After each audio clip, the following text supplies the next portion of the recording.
이제 주기도는 성령으로 마무리되고 있습니다. 이 성령의 내용을 묵상하기 전에 우리는 이 성령이 원래 예수님께서 가르쳐 주신 주기도에 포함이 되어 있느냐 그렇지 않느냐에 대해서 살펴보고자 합니다. 가끔 성경을 읽다 보면 가로가 쳐져 있는 부분이 나옵니다. 이 표시가 무엇인가 하면 이 표시는 이 구절이 주요 성경 사본에는 빠져 있지만 또 다른 일부 성경 사본에는 나타나 있는 경우를 말합니다. 한글 개역 성경을 보면 주기도의 이 마지막 성령에 괄호가 쳐 있습니다. 이것은 원래 마태복음에 기록된 예수님의 산상수훈 말씀에는 이 부분이 기록되어 있지 않을 가능성이 많다는 것입니다. 옛날에는 인쇄술이 발달되어 있지 않아서 책을 만들 때 전부 사람들이 일일이 손으로 옮겨 적었습니다. 이것을 성경 사본이라고 합니다. 이런 사본 중에서 아주 정확하고 유력한 사본들에서 이 성령 부분이 빠져 있고 연대적으로 좀 후기의 사본들에는 이 성령이 나타납니다. 이것은 동일한 내용의 주기도를 심고 있는 누가복음 본문에서는 아예 이 성령이 빠져 있습니다.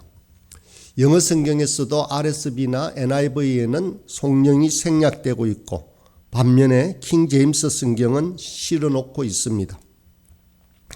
여러 증거로 보면 주기도의 이 성령은 예수님께서 직접적으로 가르치신 말씀이 아닐 가능성이 높습니다. 그렇다면 왜 이 성령 부분이 생겨났을까요? 이 성령과 유사한 구절이 역대상 29장에 나옵니다. 29장 11절 13절에는 다윗의 찬양이 나오는데 표준 세번역으로 제가 읽어보겠습니다.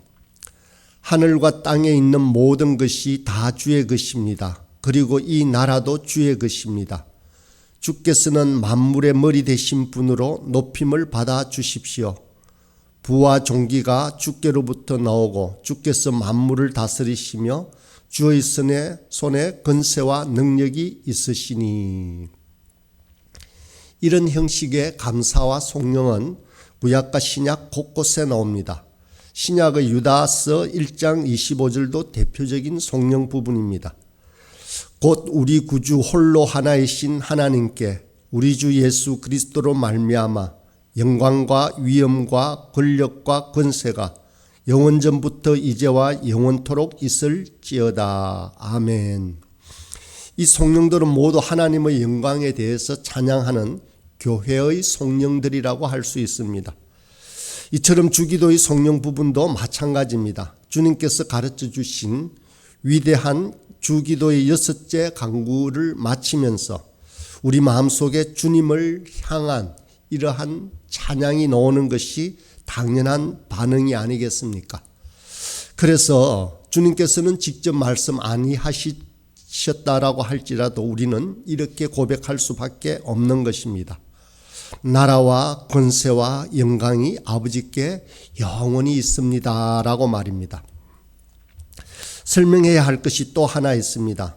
우리 찬송가나 성경 표지 안에 실려있는 주기도의 모범에는 대개 나라와 권세와 영광이 아버지께 영원히 있사옵니다 라고 해서 마태복음 본문에 없는 대개라는 단어가 들어가 있습니다. 이 대개라는 뜻을 그냥 우리가 생각해 보기로는 대체로 대충 이런 뜻이기 때문에 사실 한때는 이 대개라는 단어가 우리 주기도에서 빠진 적이 있습니다. 그런데 이 대개의 헬라어 원문은 호티라는 뜻입니다. 그 뜻은 왜냐하면 때문에라는 접속사입니다. 그런데 이 한국 교회의 전통적 고백에 있어서 다시 대개로 살린 것은 바로 이 뜻을 되살리고자 하기 때문에 그렇습니다. 결국 대개를 포함한 마지막 성령의 의미는 이렇습니다. 우리가 이렇게 하나님께 기도를 드리는 이유는 나라와 권세와 영광이 아버지께 영원히 있기 때문입니다 라는 뜻입니다. 이것은 우리의 찬양의 고백이며 믿음의 고백이라고 할 수 있습니다. 이제 내용을 살펴보고자 합니다. 먼저 나라와라고 할 때 나라라는 뜻은 세상 사람들처럼 세상의 나라들처럼 통치권을 가지고 다스리는 국가를 말합니다. 세상에 많은 나라가 있지만 영원히 지속된 나라는 없습니다. 고대 바벨론, 페르시아, 헬라, 로마, 또 그리고 징기스칸 제국, 나폴레옹 제국에 이르기까지 몇백 년을 지속한 나라는 잘 없습니다. 그러나 하나님께서 세우신 나라는 영원하다라는 고백이 바로 여기에 있습니다. 세상 나라는 잠깐입니다. 오직 하나님의 나라만이 영원합니다. 나라가 하나님께 영원히 있사옵니다 라는 주기도의 성령을 통해서 우리는 이 모든 나라의 궁극적인 통치권이 우리 하나님께 있다라고 고백합니다. 우리 몸은 비록 이 나라에서 세상 나라에서 살고 있지만 우리의 시민권은 하늘나라에 있습니다. 이 땅에 살면서 세상의 법과 도덕을 지키지만 우리의 궁극적인 헌법은 바로 하나님의 말씀입니다. 초대교회 교인들은 영원한 하나님 나라의 도래를 믿어 의심하지 않았기에 온갖 박해에도 굴하지 않았습니다. 그들은 잠깐 있다 사라질 로마 제국의 심판을 두려워한 것이 아니라 영원한 하나님의 심판을 두려워했기 때문에 순교도 마다하지 않았습니다. 종교개혁기에도 마찬가지입니다. 많은 박해들이 있었지만 개혁가들은 화형을 당하면서도 그들의 믿음을 저버리지 않았습니다. 그것은 영원한 나라를 바라보면서 세상의 나라의 위력에는 굴복하지 않았기 때문에 그렇습니다. 그런 점에서 본다면 주기도문은 우리가 드리는 주기도는 매우 정치적이라고 할 수 있습니다. 우리가 습관적으로 고백하기 때문에 이 고백에 정치성이 담겨 있는지를 의식하지 못합니다. 현 시대는 초강대국인 미국과 여러 강대국들이 힘의 논리로 국제 정치를 좌우하고 있습니다. 이런 세계 정치 현실 속에서 나라가 영원히 하나님께 있다라고 고백하는 것은 세계 정치를 좌우하는 것은 미국의 백악관이 아니고 우리 하나님이라고 선언하는 것입니다. 비록 강대국의 논리와 약육 강식의 법칙에 따라서 세계사가 진행되고 있는 것 같지만 결국 그들의 계획은 모두 수포로 돌아갑니다. 오직 하나님의 뜻만이 영원히 설 것이라고 하는 확신의 고백이 바로 이 주기도에 담겨 있는 것입니다. 우리나라 정치도 마찬가지입니다. 나라의 주권자가 하나님이시기에 우리는 어떤 절대 주권도 인정하지 않습니다. 교회는 세상 정부에 대해서 마치 영원한 비판자로 살아가고 있는 것 같습니다. 그런데 이러한 비판적인 삶이 이 세상을 어지럽게 하는 것이 결코 아닙니다. 오히려 세상 정부로 긴장하게 만들고 선한 길로 나가도록 이끌어 갑니다. 그러므로 우리는 권력에 대해서 지나친 희망이나 지나친 절망도 아닌 오직 주님의 뜻을 이루는 데 전력을 다합니다. 교회가 하나님 나라와 하나님의 주권에 집중하면 할수록 역설적으로 세상은 더 아름답게 되는 것입니다. 만약 세상이 변화하고 있지 않다면 그것은 바로 교회가 세상과 타협했다라는 증거가 됩니다. 이제 건세화라는 단어를 보겠습니다.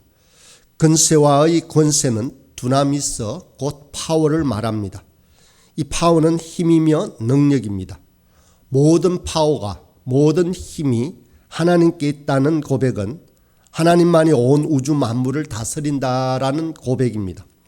모든 주권이 주님께 있습니다. 모든 피조물을 다스리는 분은 바로 하나님이십니다. 이것이 바로 권세가 주님께 있다라는 고백입니다. 스코틀랜드 종교개혁을 이끌었던 존 낙스라는 분이 있습니다. 당시 영국의 여왕은 메리 여왕이었습니다. 이 여왕이 얼마나 잔혹스러웠던지 피의 여왕이라는 별명을 가지고 있었습니다. 이런 메리 여왕조차도 이 존 낙스의 신앙을 보고 영국의 1만 군대보다도 존 낙스의 기도가 더 두렵다라고 고백했습니다. 한 인간 존 낙스가 이렇게 위대한 능력을 발휘할 수 있었다는 것은 그가 하나님의 권세가 가장 위대하고 영원하다고 믿었기 때문에 그렇습니다. 존 락슨은 이렇게 말했습니다. 기도하는 한 사람은 기도하지 않는 한 민족보다 강하다라고 말했습니다. 이것은 하나님의 권세는 기도하는 자에게 주어졌음을 믿었기 때문입니다. 그렇지만 하나님의 권세는 굴림하고 폭력을 행사하는 그런 권세가 아닙니다. 하나님의 권세는 낮아짐의 권세요, 섬김에서 나오는 권세입니다. 우리는 마치 십자군 전쟁을 일으켜 승리를 얻거나 각처에서 그리스도인들이 높은 자리를 차지하여 권력을 쟁취하는 것이 권세가 있는 삶이라고 생각하기도 합니다.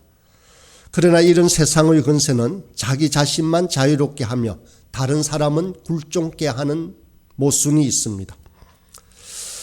그렇지만 또 이 권세를 가졌다라고 할지라도 세상 권세를 가지고 근자에 앉은 사람은 자유롭지 못합니다. 언제 공격을 받을지 몰라 불안하기 때문에 그렇습니다. 우리 주님의 권세는 모든 사람을 살리는 권세입니다. 주님의 권세는 십자가로부터 흘러나오는 것입니다. 주님은 가장 낮은 곳에 계시면서 모든 사람을 높여주십니다. 마치 바다와 같은 권세라 할 수 있습니다. 물은 가장 낮은 곳을 향해 흘러가지만 결국은 그 물이 모여서 큰 대양을 이룹니다. 바다는 위엄과 권세가 있습니다. 그 권세는 바로 낮아짐의 결과 얻어진 권세입니다. 이처럼 주님의 권세는 섬기고 낮아지는 겸손한 권세입니다. 인자가 온 것은 섬김을 받으려 함이 아니라 도리어 섬기려 하고 자기 목숨을 많은 사람의 대속물로 주려 함이니라.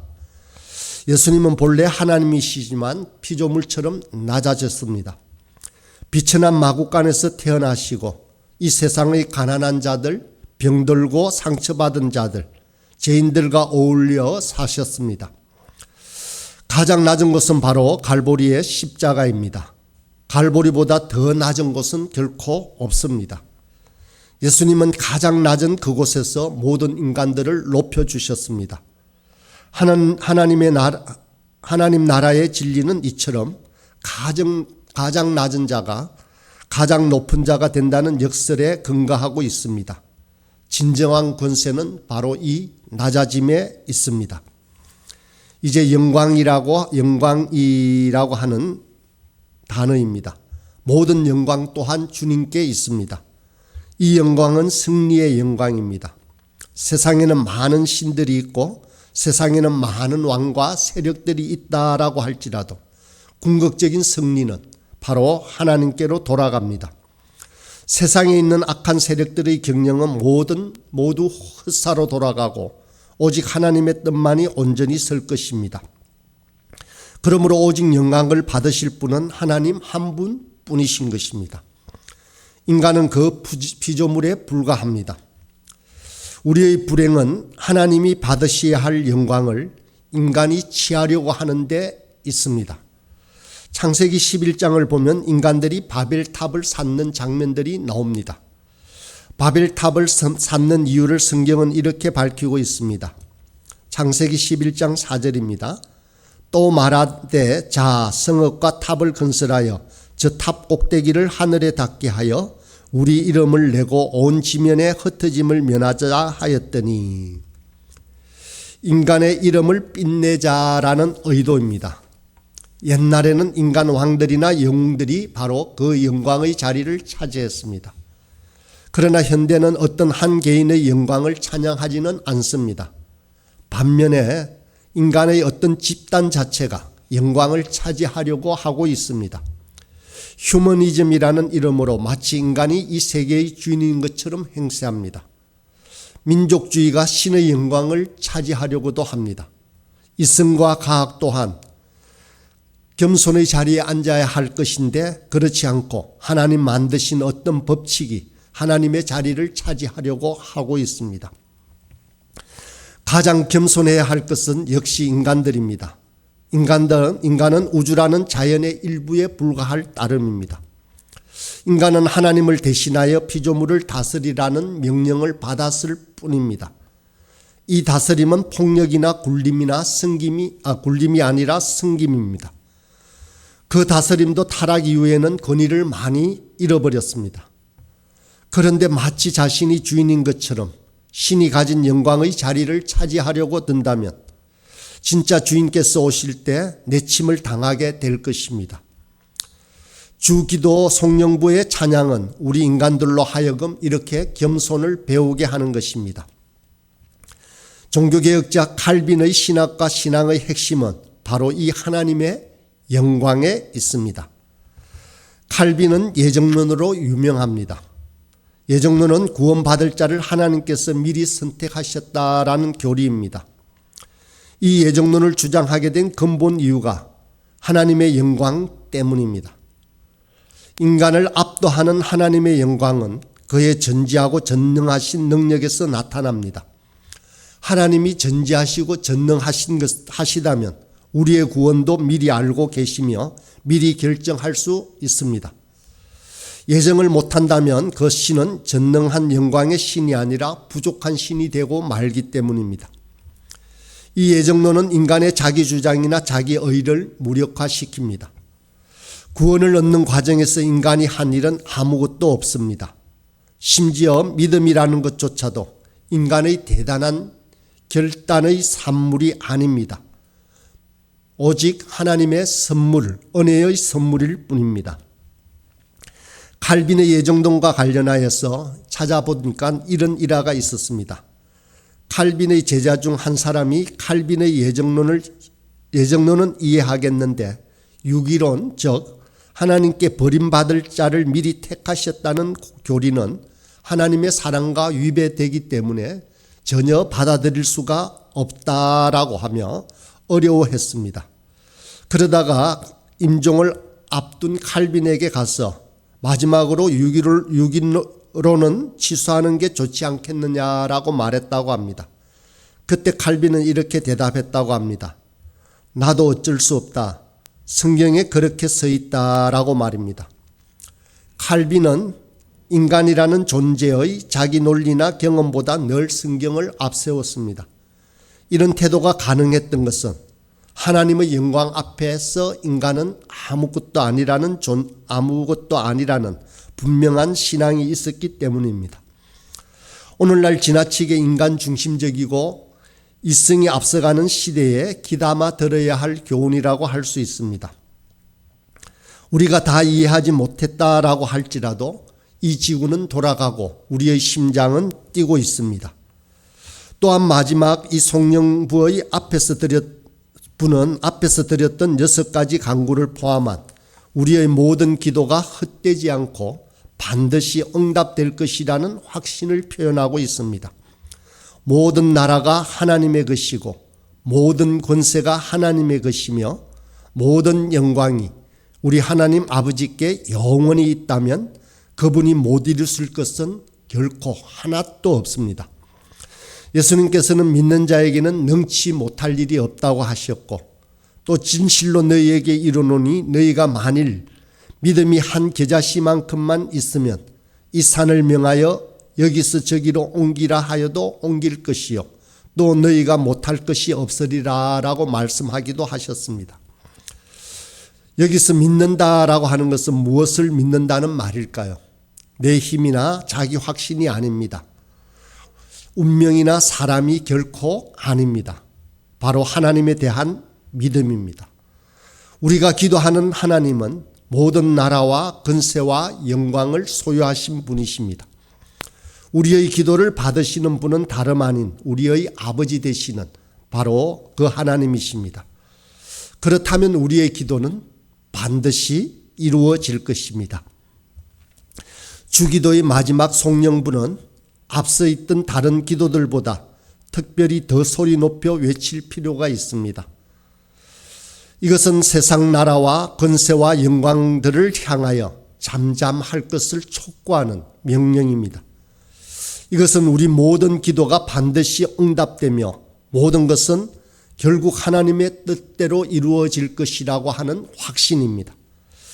이것은 하나님 나라만이 영원하며 하나님의 권세만이 유일하며 하나님만이 영광 받으실 지극히 높으신 분임을 온 세계에 선포하는 우리 그리스도인들의 저와 여러분들의 대선언이라고 할 수 있습니다. 네, 이제 함께 기도하겠습니다. 전능하시고 거룩하신 하나님 아버지, 모든 나라의 주권이 오직 우리 주 하나님께만 있음을 고백합니다. 초강대국들이 절대 강자처럼 행세하지만 그들의 나라는 풀의 꽃과 같이 곧 시들 것이며 하나님의 나라만이 영원할 것입니다. 우상의 권력들이 스스로 높은 자리에 앉아 세상을 심판하며 자기 이름을 드러내려고 하지만 영원하며 유일한 권세는 하나님의 권세뿐임을 고백합니다. 오직 영원하신 하나님만이 홀로 영광을 받으시옵소서. 예수님의 이름으로 기도드립니다. 아멘.